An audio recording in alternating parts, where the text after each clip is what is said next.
Make sure the glasses are spotless this time. My mother didn't even look at me when she said it.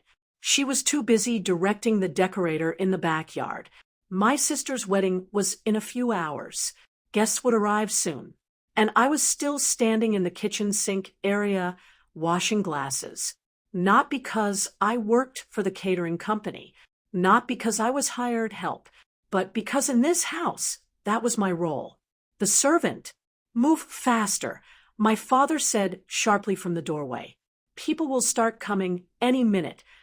I simply nodded. I had learned long ago that arguing only made things worse. In this family, silence was safer than explanations. Outside, music was playing. Relatives were laughing. Chairs were being arranged under the big white tent. Everyone was excited about the wedding. Everyone except me. Because while my sister was upstairs getting ready in a beautiful white dress that probably cost more than everything I owned, I was wearing an old black shirt my mother had tossed at me that morning. "You'll serve drinks," she had said. "Not help, not assist. Serve. Like always." One of my cousins walked into the kitchen and saw me carrying a tray of glasses. He smirked. "Well, look at that." He laughed. They didn't even hire staff this time. Another cousin leaned against the counter and chuckled.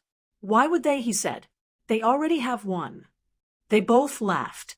I kept my eyes on the tray. Calm. Quiet. Because reacting would only entertain them more. Growing up here had taught me something important about people. The ones who talked the most about someone else's worth usually knew the least about it. An hour later, the guests started arriving.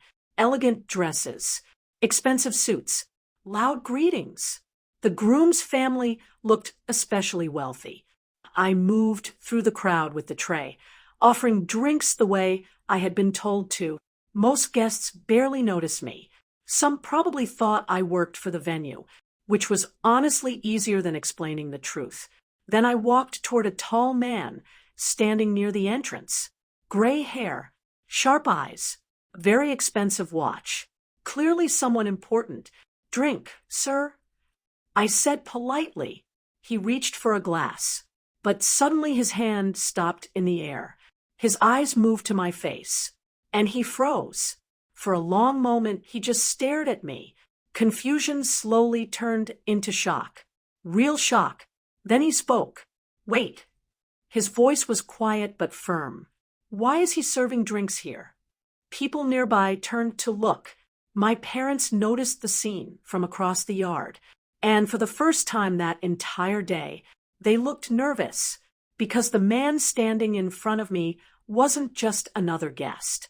He was the groom's father, and the way he was staring at me made it clear he knew something no one else here did. Everyone believed I was just the family servant. They had no idea what was about to happen next. For a few seconds, no one said anything. The music kept playing softly in the background, but the small circle around us had gone completely silent. The groom's father kept staring at me like he was trying to confirm something. Then he looked at my parents. "Why is he serving drinks?" he repeated, slower this time. My mother forced an awkward smile. "Oh, him," she said quickly. "He just helps around the house. Nothing important." My father nodded along. Yes. He's just family help." I said nothing. I simply stood there holding the tray. The man's eyes narrowed slightly. It was obvious he didn't believe them. But before he could say anything else, one of the wedding planners rushed over and pulled him away toward another group of guests. The moment he walked away, my mother grabbed my arm tightly. Her smile disappeared. "What did you do?" she whispered sharply. "Nothing," I replied calmly. "Then why was he staring at you like that?" "I don't know."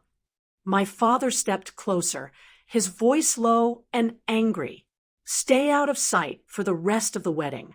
Just do your job and don't talk to the guests." I nodded quietly. That had always been their solution.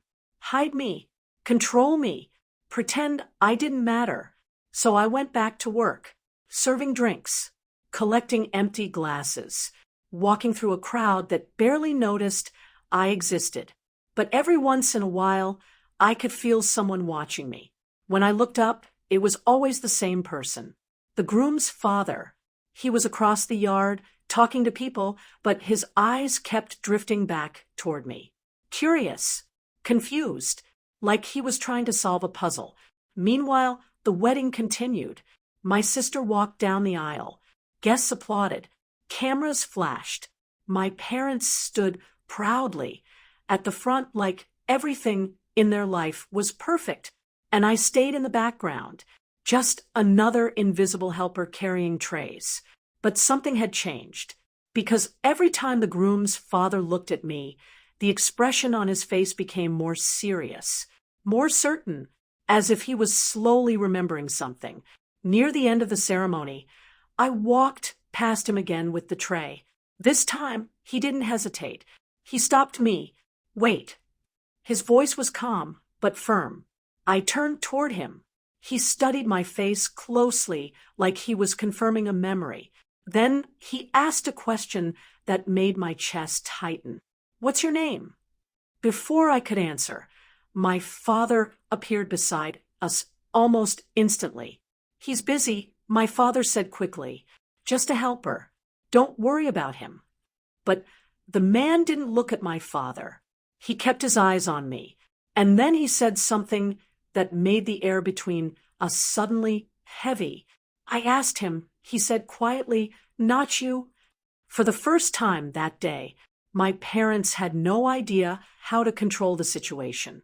And deep down, I had a feeling the truth they had hidden for years was about to come out. For a moment, no one spoke. My father forced a nervous laugh. "It's nothing," he said quickly. "He just helps around the house." But the groom's father didn't even look at him. His eyes stayed on me. "What's your name?" he asked again. I hesitated for a second, then answered quietly, "Daniel." The reaction was instant. The man's expression changed completely. "Daniel," he repeated slowly. Then he took a step closer, studying my face like he was confirming a memory he had buried years ago. "I knew it," he said under his breath. My parents suddenly looked pale. "Sir, there must be some misunderstanding," my mother said quickly, but the man raised his hand slightly, stopping her. "I met him once," he said calmly, "years ago." Everyone nearby had started paying attention now. Guests were watching. My father shifted uncomfortably. "That's impossible." But the groom's father simply looked at me and smiled faintly. "You probably don't remember," he said, "but you helped my company when no one else could." My parents froze. "Yes," he continued calmly, turning toward them. "The quiet young man you're treating like a servant is the same person who designed the system that saved our business millions." A wave of murmurs spread through the guests. My parents stood there, speechless. The man looked back at me. "You should not be carrying trays here," he said. I placed the tray down on the nearby table. Then I looked at my parents one last time. I wasn't angry, just calm. "Don't worry," I said quietly. "I won't be." And for the first time in my life, I walked away from them without asking for permission, because people often mistake silence for weakness. They never realize it's usually someone quietly building a life far bigger than the one they tried to keep him in.